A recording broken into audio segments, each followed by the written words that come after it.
اپنے مسائل کو حل کرنے کے لیے سبسکرائب کریں آپ کے مسائل کا حل۔ روزے کی نیت کیسے کریں؟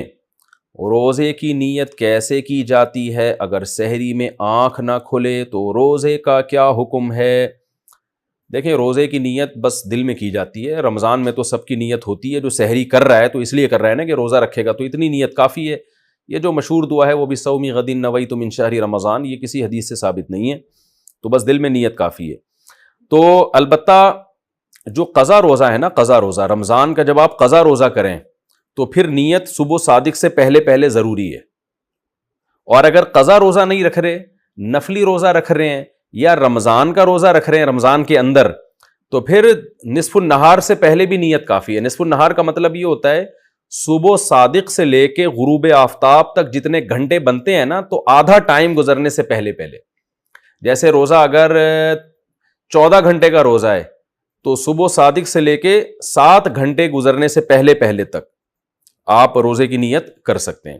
تو اگر کسی کی سحری میں آنکھ نہ کھلے اور رمضان میں، تو جیسے ہی آنکھ کھلے بس وہ اسی وقت نیت کر لے، کیونکہ رمضان کا روزہ چھوڑنا کبیرہ گناہ ہے، وہ نہیں چھوڑ سکتے۔ اگر سحری میں آنکھ نہ کھلے تو بھی نہیں چھوڑ سکتے۔ بعض لوگ کم ہمت ہی کرتے ہیں کہ جی سحری میں آنکھ نہیں کھلی، دن بہت لمبا ہے، رات کو کھانا بھی تسلی سے نہیں کھایا تھا تو اب روزہ چھوڑ دیں۔ نہ، آپ کو روزہ چھوڑنے کی اجازت نہیں ہے، روزہ آپ کو رکھنا پڑے گا، چاہے افطاری میں ڈٹ کے کھایا ہو یا نہ کھایا ہو، رات کو ڈنر کرنا یاد رہا ہو یا بھول گئے ہوں، صبح سحری میں آنکھ کھلی ہو یا نہ کھلی ہو، رمضان کا روزہ آپ نہیں چھوڑ سکتے، سوائے اس کے کہ آپ سفر میں ہوں یا آپ بیمار ہوں۔ اس کے علاوہ آپ کے لیے اجازت نہیں ہے۔ سحری اور افطاری اذان سے کریں یا وقت سے؟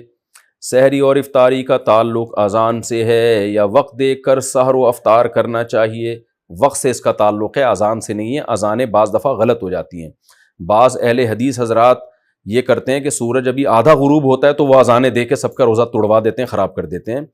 تو میں نہیں کہتا سارے اہل حدیث ایسا کرتے، لیکن ان اہل حدیث کی خدمت میں گزارش ہے کہ خدارا آپ اپنا مسلک دوسروں پہ تھوپتے کیوں ہیں؟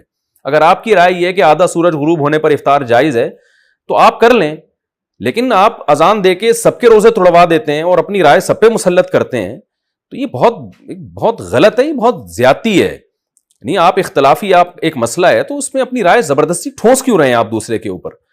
بعض دفعہ ایسے ہوئے ہیں واقعات کہ کسی اہل حدیث کی مسجد سے اذان ہی پہلے ہو گئی، تو ان سے پوچھا گیا تو کہہ رہے ہیں ہمارے مسلک میں اور یہ حدیث کی روشنی میں جائز ہے، حالانکہ ایسا نہیں ہے حدیث سے۔ آپ کی ایک رائے ہے، آپ نے حدیث کی ایک تشریح کی ہے، تو اس تشریح کی وجہ سے آپ کی یہ رائے ہے نا، تو آپ اپنی رائے دوسری کی رائے پہ مت تھوپیں مت اس کو۔ تو اس لیے اگر کسی نے اذان سن کے روزہ افطار کر لیا اور بعد میں دیکھا کہ ٹائم ابھی داخل نہیں ہوا تھا تو اس کا روزہ ٹوٹ گیا، اس کو قضا کرنی پڑے گی۔ اور اگر پتا تھا اس کو کہ روزے کا ٹائم ابھی شروع نہیں ہوا، سورج مکمل غروب نہیں ہوا ہے، پھر بھی اس نے اذان سن کے روزہ توڑ دیا، تو پھر کفارہ بھی لازم ہوگا اس کے اوپر۔ تو اس لیے اذان کے بجائے نا جو سحر افطار کے جو ٹائم کے جو جدول ملتے ہیں، نقشے ملتے ہیں، ان کو دیکھا کریں اور اس سے بھی احتیاطاً 2 منٹ بعد روزہ کھولیں۔ یہ جو حدیث میں آتا ہے کہ جلدی افطار کا ہمیں حکم ہے، تو بالکل ایسا ہی ہے، لیکن جلدی کا مطلب یقین تو ہو کہ سورج غروب ہو گیا ہے۔ تو یہ جو نقشے ہمیں ملتے ہیں جن میں سورج غروب ہونے کا ٹائم لکھا ہوتا ہے، یہ احتیاطی ٹائم ہوتا ہے، یقینی نہیں ہوتا، یعنی 100% اس پہ یقین نہیں ہوتا، لہذا اس میں کم از کم 2 منٹ کی احتیاط لازمی کیا کریں۔ میرا یہ معمول ہے ہمیشہ سے کہ اگر سورج غروب ہونے کا ٹائم 6:30 لکھا ہوا ہے تو میں 6:32 پہ افطار کرتا ہوں۔ تو سحری میں بھی بہتر ہے کہ 1 منٹ پہلے بند کر لیں۔ تو اس لیے اس میں احتیاط کے پہلو کو پر عمل کرنا چاہیے۔ ہاں، اگر آپ نے کئی بار تجربے کے بعد دیکھ لیا کہ ہماری مسجد کی اذان صحیح ٹائم پہ ہوتی ہے، جو غروب آفتاب کا ٹائم لکھا ہے اس سے 2 منٹ بعد ہوتی ہے، تو پھر آپ اذان پہ افطار کر لیں۔ میں جہاں رہتا ہوں یہاں ہم نے مؤذن کو پابند بنایا ہوا ہے کہ بھائی جو غروب آفتاب کا ٹائم ہے، جو ایگزیکٹ ٹائم ہے نا، اس سے 2 منٹ کے بعد آپ نے اذان دینی ہے، تو وہ دیتے ہیں۔ اس طرح پھر ہمیں اطمینان ہوتا ہے کہ اذان صحیح ٹائم پہ ہو رہی ہے، تو پھر آپ اذان پہ افطار کر سکتے ہیں۔ سارا دن محنت کی ہے تو 1-2 منٹ میں کیا جلد بازی کر کے کیا کر لیں گے بھائی؟ کیوں اپنے روزے کو مشکوک بناتے ہیں؟ قضا روزوں سے پہلے شوال کے روزے رکھنا۔ رمضان کے روزے اگر باقی ہوں تو ان کی قضا سے پہلے شوال کے روزے رکھ سکتے ہیں۔ رضوان صاحب کویت سے، جی ہاں رکھ سکتے ہیں، کوئی حرج نہیں ہے، بشرطے کہ یقین ہو کہ قضا بھی جلدی سے مکمل کر لوں گا۔ شوال کے روزوں میں قضا روزوں کی نیت کرنا۔ رمضان کے روزوں کی قضا شوال کے 6 روزوں یا ذی الحجہ کے 9 روزوں میں پوری کر سکتے ہیں. سیدہ فاطمہ کراچی سے. نہیں کر سکتے. رمضان کے روزوں کی قضا رمضان کے روزوں ہی کی نیت سے ہوگی, اس میں شوال کے 6 روزے یا ذی الحجہ کے 9 روزے نہیں آ سکتے اس میں.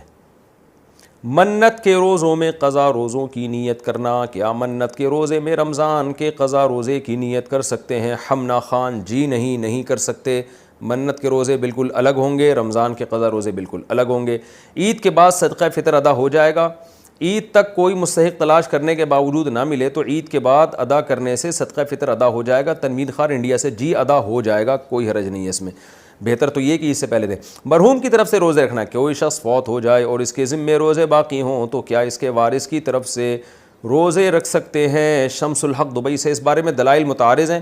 راجح بات یہی ہے ہماری نظر میں کہ نہیں رکھ سکتے روزے.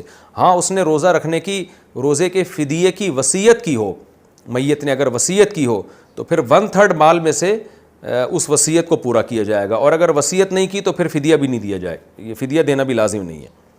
ساری زندگی کے روزوں کا کفارہ کیا ہے؟ اگر کوئی شخص فوت ہو جائے اور اس کے ذمے ساری زندگی کی نمازیں اور روزے ہوں تو اس کے لیے کیا کیا جائے؟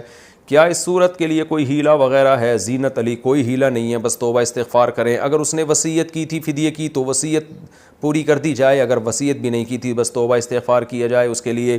روزے کے فدیے کی رقم کہاں خرچ کی جائے؟ مرحوم والدین کے روزے یا نماز کے فدیے کی رقم کن مصارف میں خرچ کی جا سکتی ہے؟ تعمیر مسجد یا مدرسہ میں, یا کسی غریب سگے یا دور کے رشتہ دار کو دی جا سکتی ہے. شوکی صاحب کراچی سے. جناب فدیے کی رقم کا مستحق وہی ہے جو زکوٰۃ کا مستحق ہے. اس میں مالک بنانا ضروری ہے غریب کو, تو قریبی رشتہ دار کو بھی دے سکتے ہیں, کوئی بھی غریب مسکین ہو اس کو دے سکتے ہیں, مدرسوں میں بھی دے سکتے ہیں, بشرطے کہ مدرسے کی انتظامیہ پر اطمینان ہو کہ یہ زکوٰۃ کے مستحقین میں یہ رقم خرچ کرے گی. تو جہاں زکوٰۃ خرچ ہو سکتی ہے وہاں روزے اور نماز کے فدیے کی رقم خرچ ہو سکتی ہے. اچھا بھائی,